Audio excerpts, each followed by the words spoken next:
welcome to the second half of today's program, Perspectives on the Transition from Capitol Hill. I'm Jamie Headland. I'm responsible for ICANN's relationships with the U.S. government. And right now I'd like to briefly introduce the panelists, and then we can move quickly to the discussion.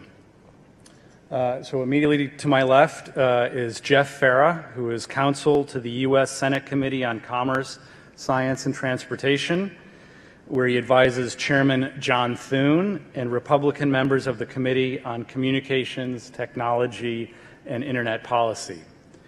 Previously, Jeff served as general counsel to U.S. Senator Scott Brown, advising on international trade, telecommunications, intellectual property, technology, and sanctions. Before joining the Senate, Jeff was an attorney at a leading Washington, D.C. law firm specializing on international trade matters. Next to Jeff is John Branscombe. He's senior counsel to the U.S. Senate Committee on Commerce, Science, and Transportation. Previously, he served at the U.S. Federal Communications Commission as deputy chief of the agency's Wireline Competition Bureau.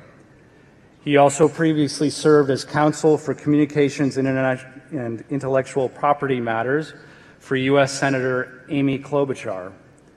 Prior to joining the FCC, he worked as an associate at a law firm in Washington, Wilkinson, Barker & Nauer. Next, on the House side, David Rettel is chief counsel of the majority staff of the U.S. House of Representatives Committee of Energy and Commerce. In this role, he is a principal advisor to the chairman as well as the subcommittee chairman on communication and technology matters. Prior to joining the Energy and Commerce Committee staff, he served as a director of regulatory affairs at CTIA, the Wireless Association, an international trade association of the wireless communications industry, where his work focused on policy issues involving wireless technology, spectrum, broadband, and regulatory mandates. And then finally, we have David Goldman, who's been the chief counsel for the U.S. House Communications and Technology Subcommittee since January 2015. Before that, he served as senior legal advisor for FCC Commissioner Jessica Rosenworcel. Prior to serving on Capitol Hill, David served in a number of positions at the FCC, including in the office of former Chairman Julius Genachowski. Before that, he served as a staff law clerk at the U.S. Court of Appeals for the Seventh Circuit in Chicago. So those are our panelists. The format will be as follows. I will ask questions. There'll be jump balls, so anyone on the panel can answer them. And if we have time, we'll have Q&A at the end. All right, so first to talk a little bit about history and background. The first question, why and since when does Congress and your committees care about Internet governance in general and the IANA Stewardship Transition in particular? I guess I'm happy to lead off. I mean, as we heard from Ira before this, Congress has been involved in Internet governance since the beginning. So it's no surprise that at this juncture, when the IANA transition is being considered, that we are involved once again. On this go-around, we got involved late in the 113th Congress, which was last year, and started off at the very beginning of the IANA process with the first cut of what became the DotCom Act, the Domain Oversight through Continued Oversight Matters Act. Very early on in that process, it was a bill born out of the number of questions that members of the Energy and Commerce Committee had about the IANA transition and what it would mean, particularly for U.S. domestic interests. We held a number of hearings on the issue, and we had a lot of back and forth, very good back and forth with both ICANN and NTIA, and with stakeholders that are part of the process that we've all seen play out over the last year or so. And ultimately, that led this Congress to a revision of the DotCom Act, and I was happy to work with my colleague David Goldman, who sits on the other side of the aisle from me, to come up with a version of the DotCom Act that passed the House earlier this year. It actually passed while we were a lot of us were in Argentina for the last ICANN meeting with 378 yays out of the 435 House members. So Congress has always played a role in this process. We're continuing to do so, and we're really pleased with the progress we've made sort of on the domestic issues within the legislative branch. Could any of you talk a little bit about Congress's involvement in global internet governance? So apart from the IANA transition, other issues involving internet governance more broadly. Well, no, I mean, certainly, we have taken an interest over the past few years. We were in Wicket together. We were in Dubai together. So this, certainly international internet governance issues is something that's important to our members, other than the IANA transition. So we have taken a role. But is that your question? Or I was also hoping you might talk a little bit about the sort of the bipartisan support for any particular position on internet governance. Well, I would just say with regard to the IANA transition, for the Senate's purposes, it started with an oversight letter from Chairman Thune and 34 other Republican colleagues. And then at the beginning of the 114th Congress, Senator Thune got involved with the accountability work stream to try and back specific proposals. And then ultimately we had an oversight hearing, which Assistant Secretary Strickling and Fadi Shahade testified at. And then we ultimately moved the DotCom Act through our committee. Jamie, to get to what you were, to your point about bipartisanship on a number of issues, we've also, beyond the IANA work that's been done, there have been a number of other things in global internet governance. John mentioned the work that both our committee and the Foreign Affairs Committee in the House did on ITU work to stay involved in what's going on in the ITU sectors as part of their discussion of issues that are tangential to internet governance, right? The availability of spectrum for radio services that access the internet, the work that's done on the ITU-T side to deal with landing licenses and those sorts of things. And that has always been a bipartisan effort as well on Capitol Hill. And then more recently, you all got to be on the receiving end of other areas of our interest when ICANN rolled out the GTLD program, which was also an area where we all worked together in the House, at least. I try not to speak for the Senate, but in the House, between House Energy and Commerce and House Judiciary, on making sure that that went forward in a process that comported with what the legislative branch believed was the best efforts for the U.S. But I will add, so just on internet governance issues, it is amazing that at least the House and the Senate, Democrats and Republicans, have always spoken with one voice in support of the multi-stakeholder approach to international internet governance. So I think that was what I was, because I know at ICANN we've been huge supporters of that. And we disagree. The four of us disagree on quite a lot of things domestically, but this is one issue which is actually quite nice that all our bosses are actually united. So. I would say it's if not the least, one of the least contentious issues for our committees. Yeah, I could say, in my experience, being here since January, when we have hearings dealing with these issues, if you didn't see where the different members were sitting physically in the room, you wouldn't know which side of the aisle they were on. It's been uniform, and everyone has been working together. It's been great. All right. Terrific. Okay, so next question. Explain, if you can, your committee's relationship to NTIA, who's obviously a big player in all of this. Both of our committees are the so-called authorizing committees for the Department of Commerce and NTIA, and so we have general oversight role over NTIA. Okay.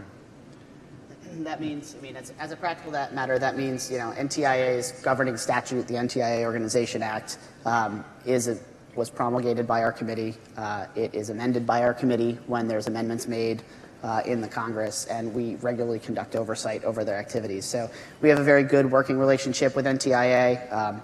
It's only strengthened by trips like these where we have a chance to coordinate with them as U.S. citizens, not necessarily as legislative branch versus the executive branch of the U.S. government. And so in general, we've despite the fact that we are often portrayed as their overseers, we have a very collaborative and collegial relationship with NTIA.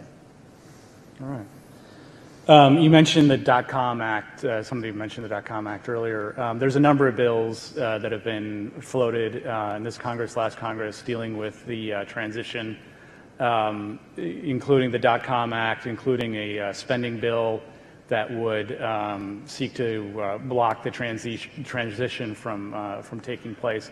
Do you have any perspectives on any of these bills? Do you think any of them will have an impact, or could have an impact, will have an impact? I think you find that generally authorizing committees prefer to do the business that's within the sphere of that committee, and so our preference would be to conduct oversight and speak from a congressional perspective through items like the .com Act rather than through policy writers. Yeah. So just so people understand, authorizing meaning authorizing the work of the Department of Commerce of creating the policies as opposed to the committees who make spending decisions. Correct. So the Energy and Commerce Committee and the Senate Commerce Committee are the two authorizing committees, and our view is that those are the appropriate committees to be speaking on these issues. There are times when the appropriations committees need to get involved, but certainly at this juncture we think we're conducting a significant amount of oversight, as I mentioned, through letters, hearings, the .com Act, and of course several of us here at this meeting, and so we feel as if we're doing what needs to be done. Yeah, I think just to explain for anyone who doesn't know, it's generally, there's two different committees that can deal with an agency. There's the one that kind of deals with, I think, the authorizing committee that deals with the policy, and then there's the other committee that deals with the money. And in our view, I think, as the people who we think should be dealing with the policy, we don't normally like it when the other committee comes in and tries to use money to enforce the policy that they want. So I think from our perspective, I can speak for the members I work for, we see the .com Act as an alternative to anything that was going through the appropriations process. Yeah, the authorizing appropriating relationship was once described to me when I got to the Hill as the authorizers define the cup and the appropriators tell you how full to fill it. And in this case, sometimes the appropriators decide the correct fill level is 0. They wish they had our jobs. Well, of course, but the reality is, obviously, .com was originally a product of Energy and Commerce, so I will say we feel some pride of ownership for our members in that bill. We're very proud of the way it turned out in the House and the vote that we had, and so that is obviously our preferred course. So for our Senate staffers, any willingness to handicap the chances of .com getting out of the chamber? We're certainly working very hard to effectuate that. Okay, great. Okay. Jeff, your boss and Senator Brian Schatz, both original Senate co-sponsors of the .com Act, recently sent a letter to ICANN Chairman Steve Crocker.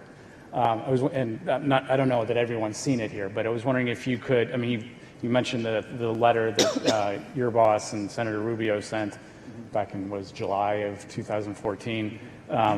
You've stayed interested in this the whole time. What should we take away as the main messages from this, your most recent letter? Well, Chairman Thune has been involved and up to date on this process throughout, and given the timing of what's going on with the transition and the discussions, he felt like this was an appropriate time to try and again state what he would like to see out of a transition, and that is to have a bottom-up process that results in robust and significant accountability reforms and that guards against government capture. Those are the types of things that he'll be looking for and that I believe a lot of members of the Senate will be looking for when a proposal is ultimately put forward. And certainly on this issue of government capture, it's been something that it's been weighing on his mind for the entirety of the transition. You mentioned in 2014 he and Senator Rubio weighed in on specific reforms, and it was at that time that he said that he wanted to see it in the bylaws that only GAC advice by consensus would be considered by the board. That's certainly something that we'll be actively watching those proceedings. That's great. Well, you anticipated my next question, which is, what do you all hope to see in the final proposals to the extent that you're...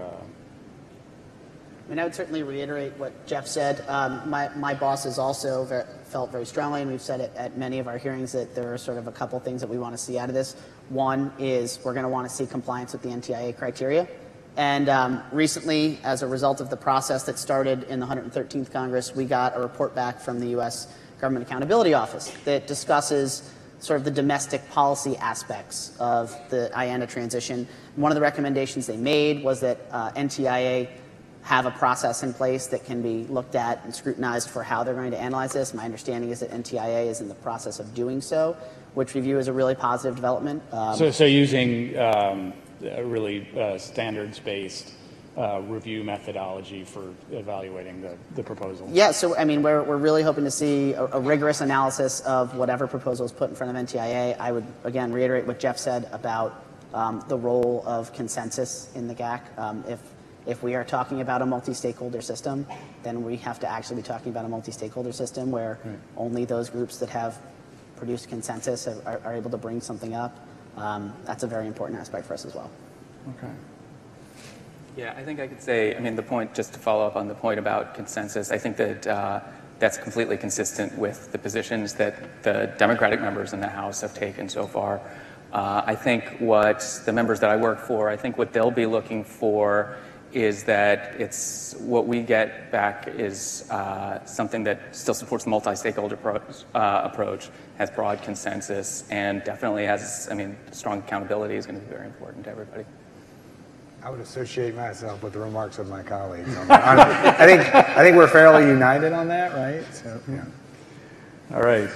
Okay, so last question is sort of a hypothetical. Let's say we get to the end of this process. The proposals are submitted to NTIA. The proposals go through the chartering organizations. They get approved. They go to NTIA. NTIA finds that they meet the criteria and then sends them up to Congress for approval. And let's say that for whatever reason there's concerns about the proposal, like the Congress, someone thinks that there is a potential for capture. For example, if that were to happen, do you have any sense of what Congress could or would do if? I mean, I think that's why we're here, is that we want to be involved in observing this process and coordinating and working with NTIA now and when we were at BA, and certainly since they've announced the IANA transition. We're hoping to try to avoid at all costs that happening. And so I would be hard-pressed to imagine that we could get all the way through the process here in the multi-stakeholder system, the process of review at NTIA, and just then have these issues come up. Being involved at this stage means that we're being heard, and we're seeing that play out. The things that our bosses have raised in hearings are being addressed. You know, a lot of the stress tests that are being done as a part of this process were things that were raised in hearings at Energy and Commerce and at Senate Commerce. And so I can't imagine that hypothetical coming to fruition. I think if there's going to be some concern from members of Congress, there's certainly plenty of time between now and the time that a proposal is out the other end of the NTIA process for concerns to be aired. That's great to hear. I mean, go ahead. And I was going to say, I would agree with that. I mean, look, we are in close contact with NTIA. We are attending these. We're over here with you guys, right? So I think we will keep, I don't think we would be surprised by anything. I guess to the larger community, I would challenge all of you to work really hard to come together to present a plan that Congress cannot disagree with. So. All right. Thank you very much. That's all for my questions. We got time for a handful of questions. There are mics in the aisles if anyone has any burning questions on a Sunday evening.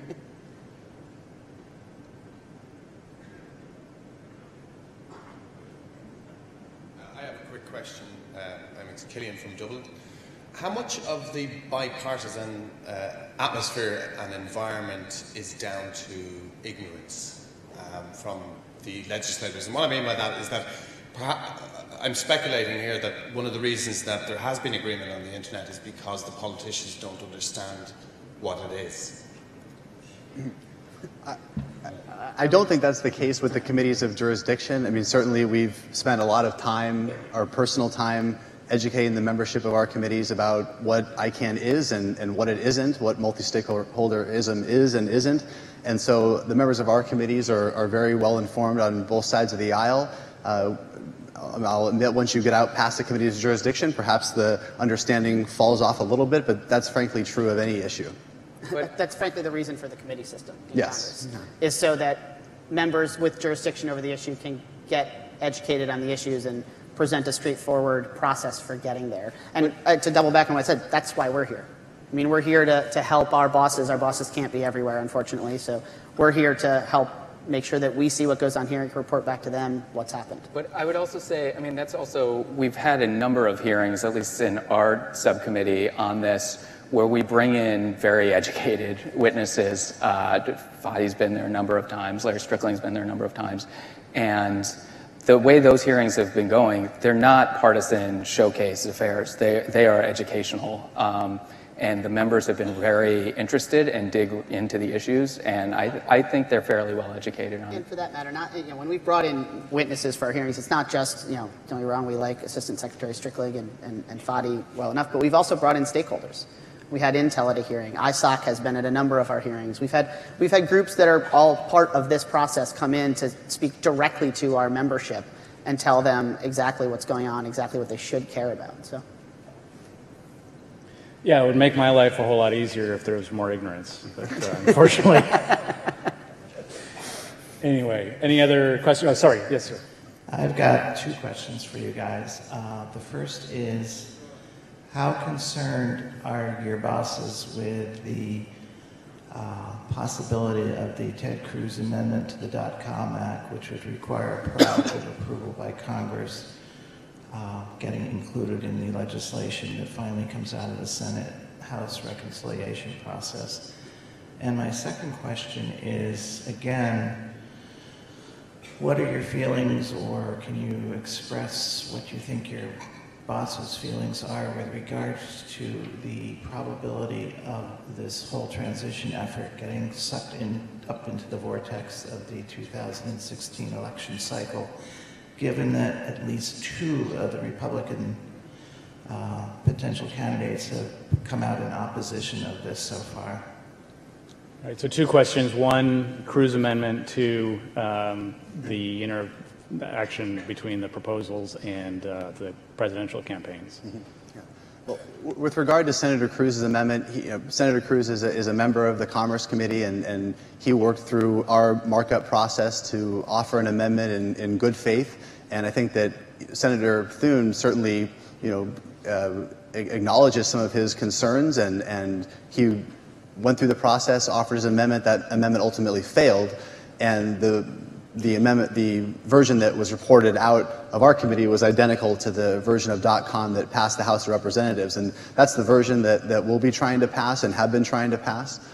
With regard to the 2016 election, I assume you're referring to Senator Rubio and Senator Cruz.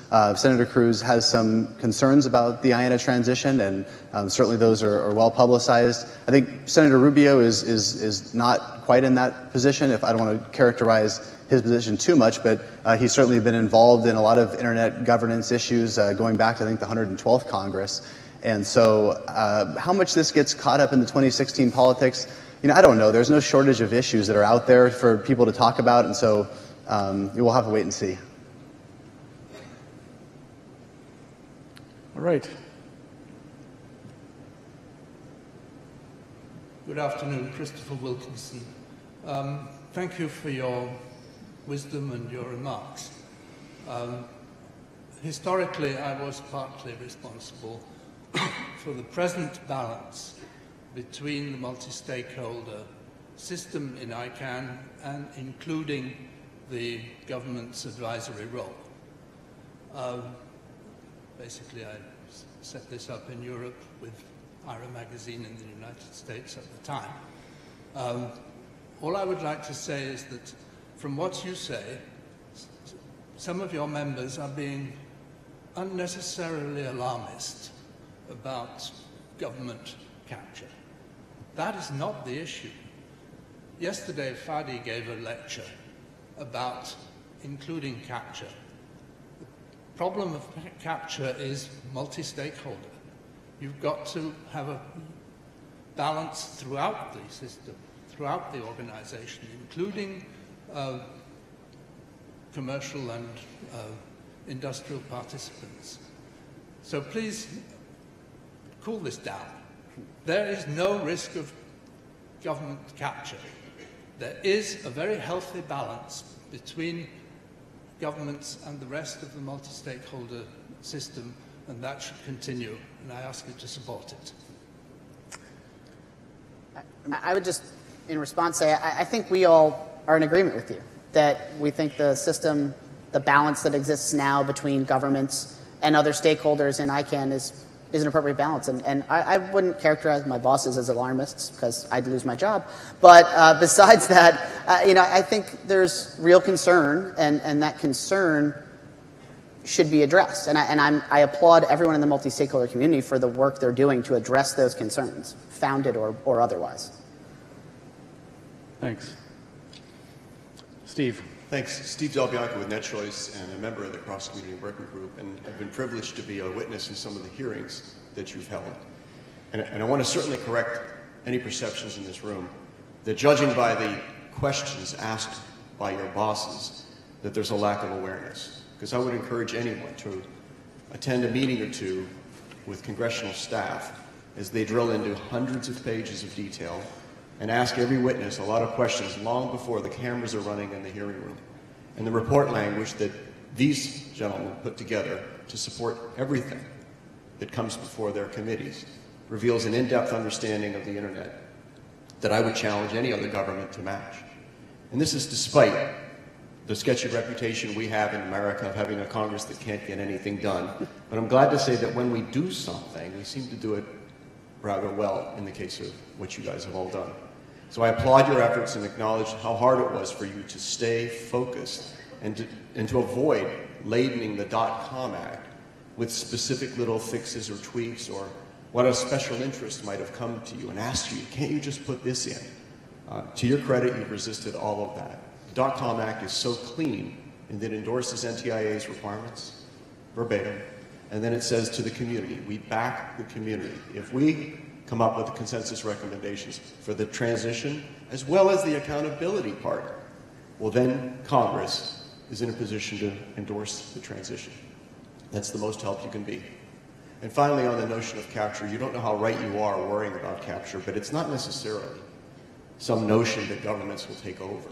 But it's that notion that if the governments change the way they make decisions, and they're allowed to do that, well then these new advice that comes over would embroil ICANN into trying to work out a mutually acceptable solution between some governments who were for the advice and a whole lot of other governments who were against it.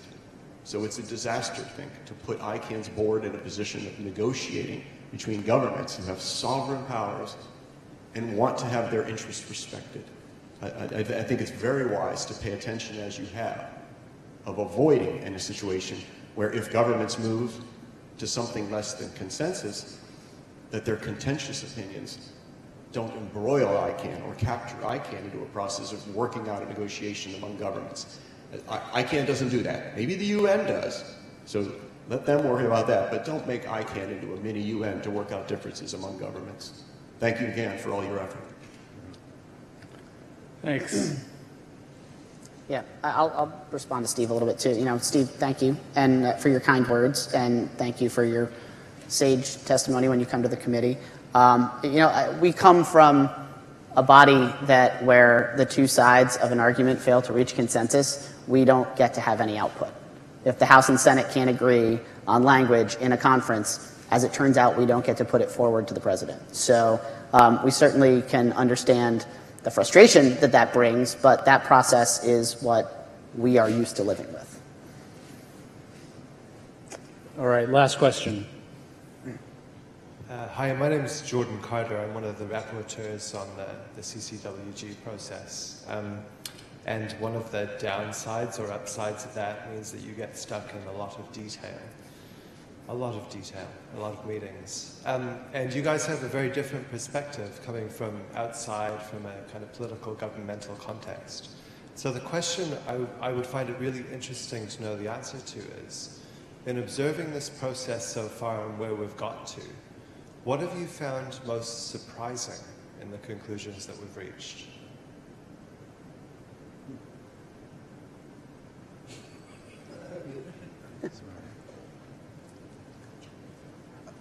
So, speaking from the high level, as you said, not the details, I actually think the whole process has been impressive. I mean, the people in this room, you've done an incredible, you've made so much progress.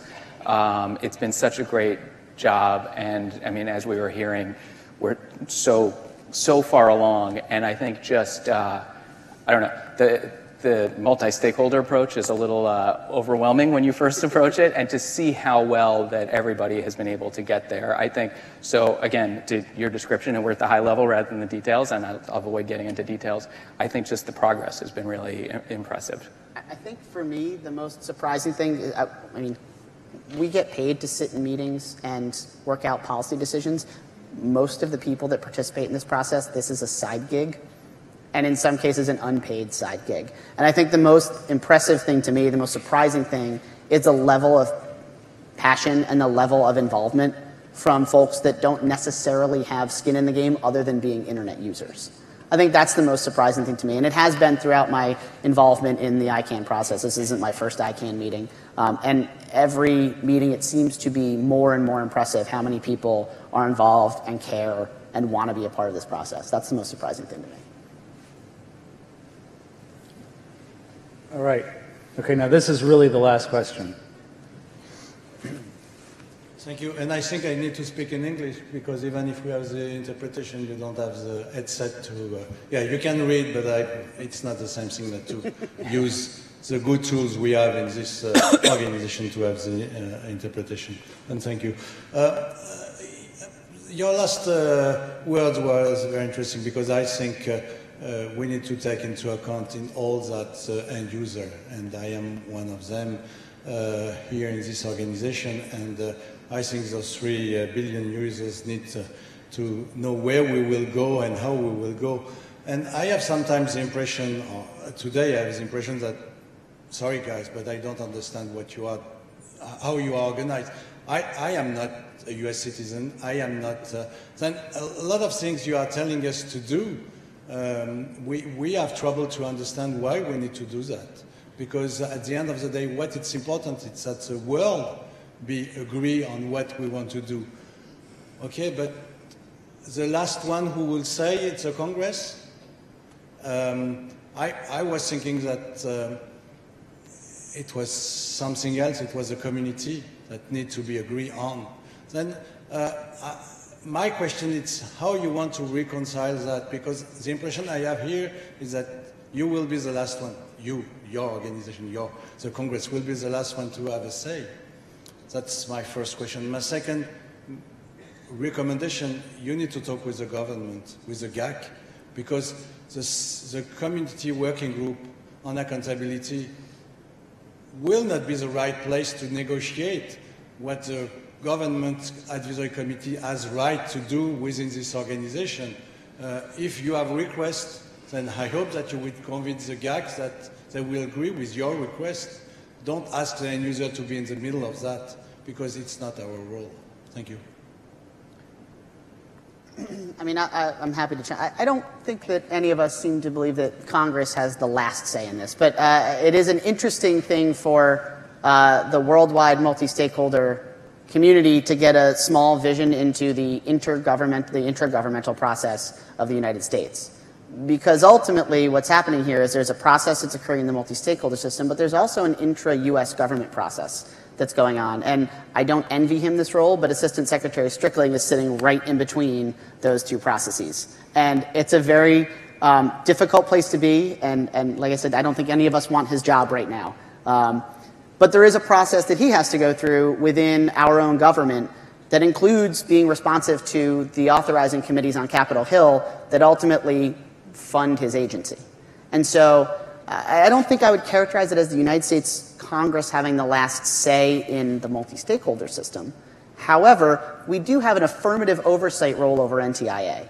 And that has what has been our role in this process writ large. And I think we've been pretty clear, my members have been pretty clear in reiterating that whenever we have a hearing, that our job is to oversee NTIA, and NTIA's job is to be the multi-stakeholder representative at these events.